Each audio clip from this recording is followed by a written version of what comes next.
This video is going to be my review of Durk, Pearson, and Sandy Shaw's book, The Life Extension Companion.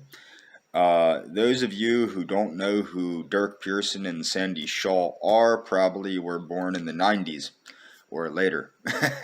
Durk, Pearson, and Sandy Shaw were two popular science researchers that wrote a book called Life Extension, A Practical and Scientific Approach in about 1983.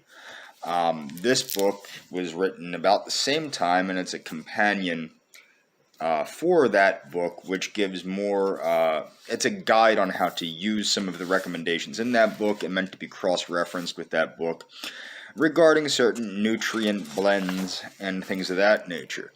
Durk, Pearson, and Sandy Shaw were famous because they experimented on themselves. They were on the Merv Griffin show quite a bit. Sandy Shaw was, she would show off her strength from the use of growth hormone releasers like L-arginine and things of that nature. A very interesting duo. I'm not quite sure what was up with their relationship, what exactly was going on there. Just really interesting people. But let's get into what's in the book. So this book contains things such as health maintenance. Now, this deals with the use of things like primarily with the use of supplementation, vitamin supplementation, amino acid supplementation, what we would now call geroprotectors. Okay, the use of geroprotectors to basically deter age-related illness. Okay, so this is what you're dealing with in this book. These books are gigantic, in case this book's actually smaller than the last one, but even this one is it's a lot of pages long. Let's see here. It's not including the appendix. It is 342 pages long, not including the appendix. So this book is quite sizable. It includes, in the first part of the book, it's health maintenance for mind and body, executive stress, how to protect yourself from it, the biochemistry of success, or biochemistry for success, how to stay well or helping your immune system, a new pharmaceutical marketplace, selenium and anti-cancer, anti-aging nutrient, better hair and better health with cysteine, improving your skin's health and appearance with nutrients, new views on pollution. It's very interesting because what's interesting about that is it seems like a little bit of pollution helps the body with a type of hormesis. Those that don't know what hormesis is, it's your body's adaptation to stressors that helps you live longer. It's actually what how resveratrol works. Chelating agents, or what that does, that's to get heavy metals out of the body, getting rid of phobias for good, jet lag, or how to reset your biorhythms, sleep and your health.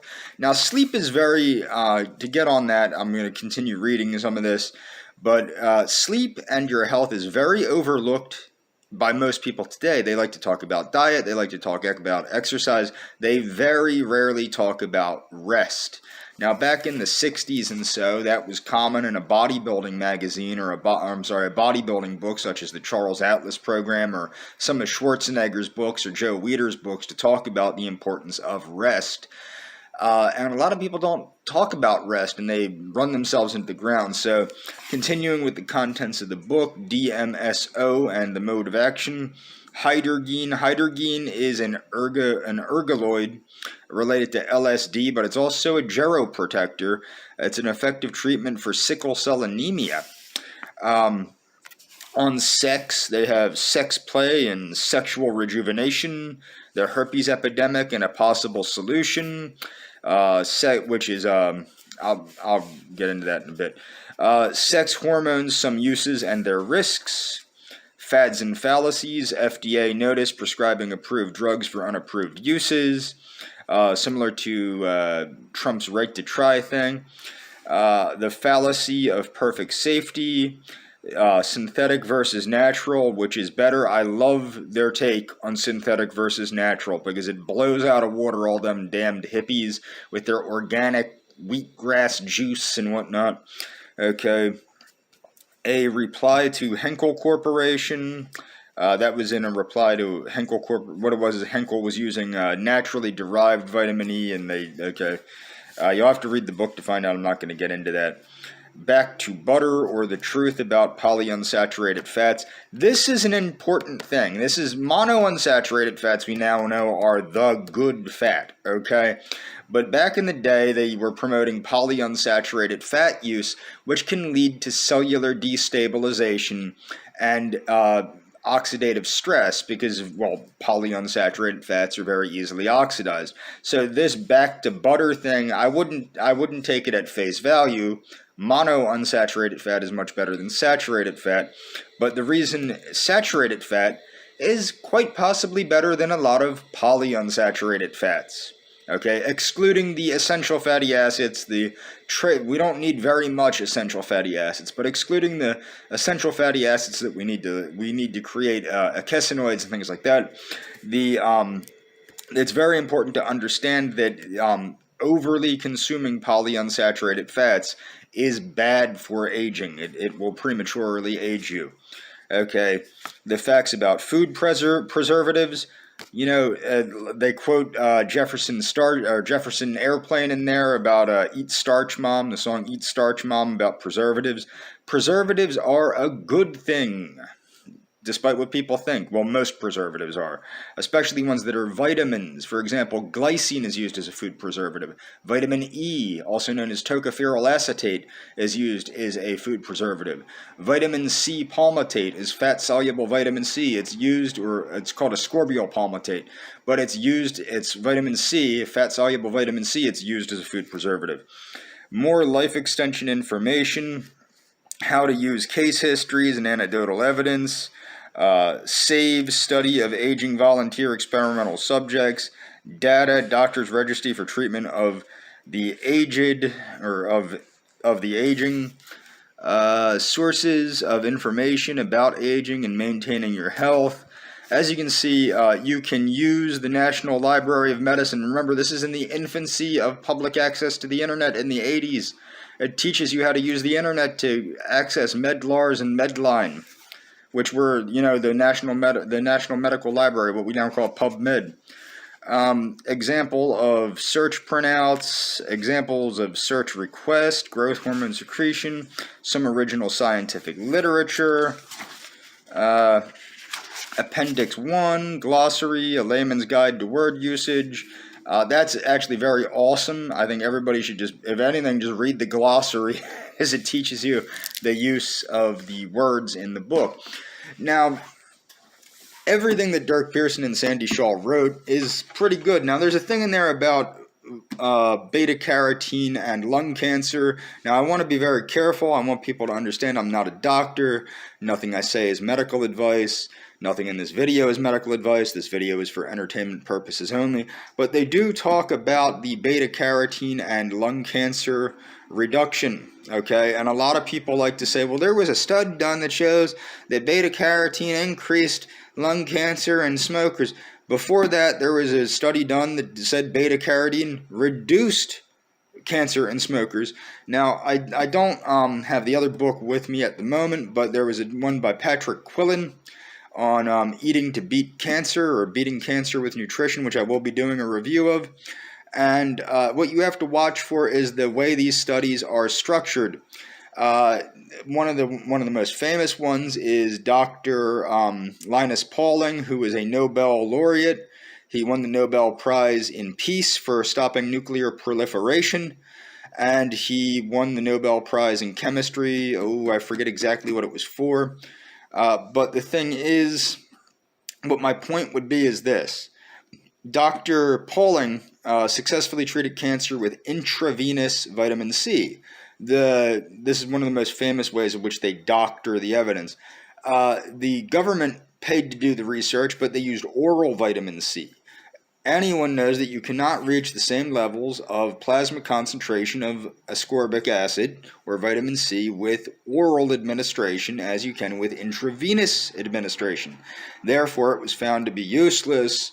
The people got nauseous, they threw up, blah blah blah blah blah, got diarrhea, and it's because the research was designed to fail when they tried to replicate it, and that's what you have to understand. A lot of things are not accurate. One of the things Dr. Atkins mentioned in the Atkins age-defying diet was they tried to say that vitamin E causes strokes.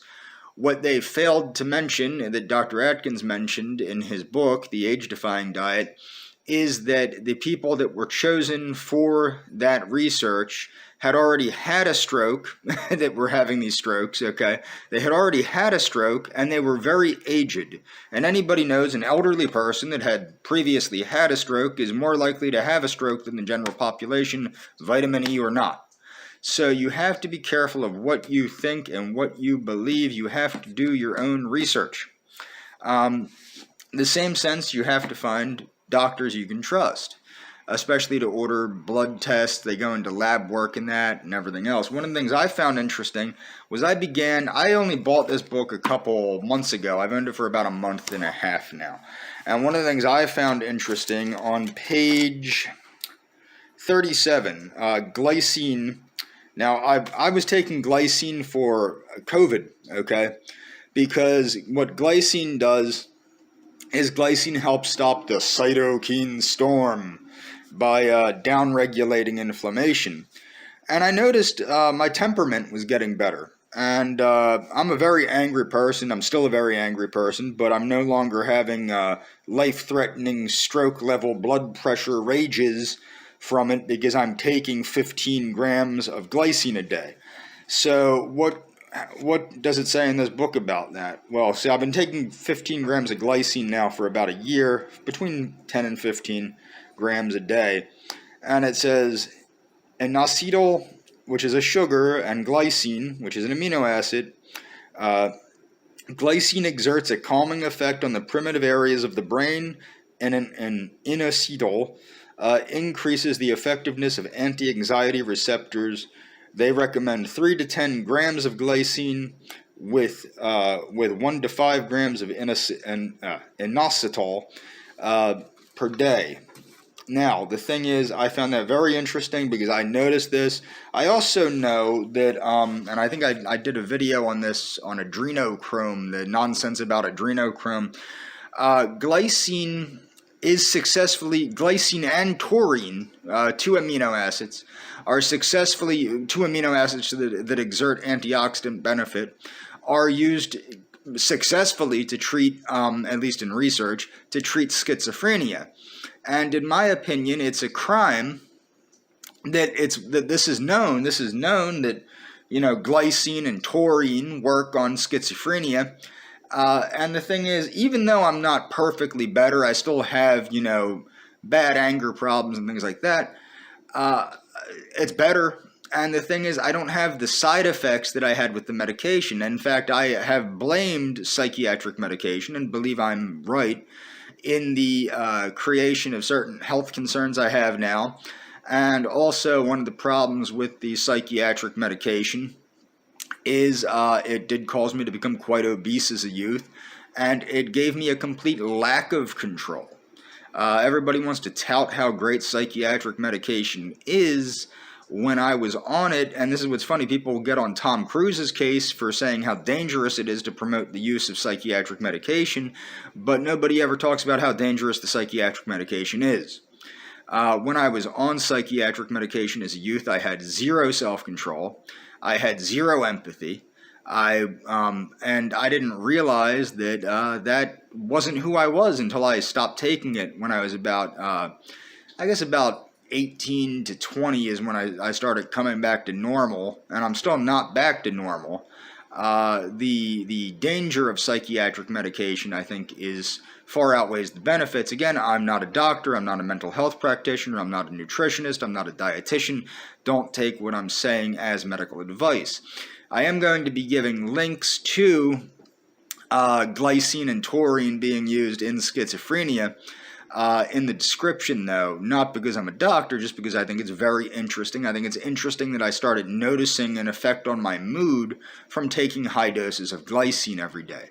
Now notice, also take note, glycine is a very safe amino acid in the sense for people that don't have a genetic disorder that can't process glycine. Glycine is actually sold as a sugar substitute. It's that safe that you can use enough of it to sweeten things like sugar and eat it. You know what I mean? So it's not a dangerous amino acid either. It's not something that you're likely to overdose on, I don't believe. Like I said, I've been taking about 15 grams a day for about a year now, and I'm doing okay. And it is shown to extend the life of rats just by giving them glycine. It seems to mimic methionine restriction and extend the life of rats. And that's all for this video.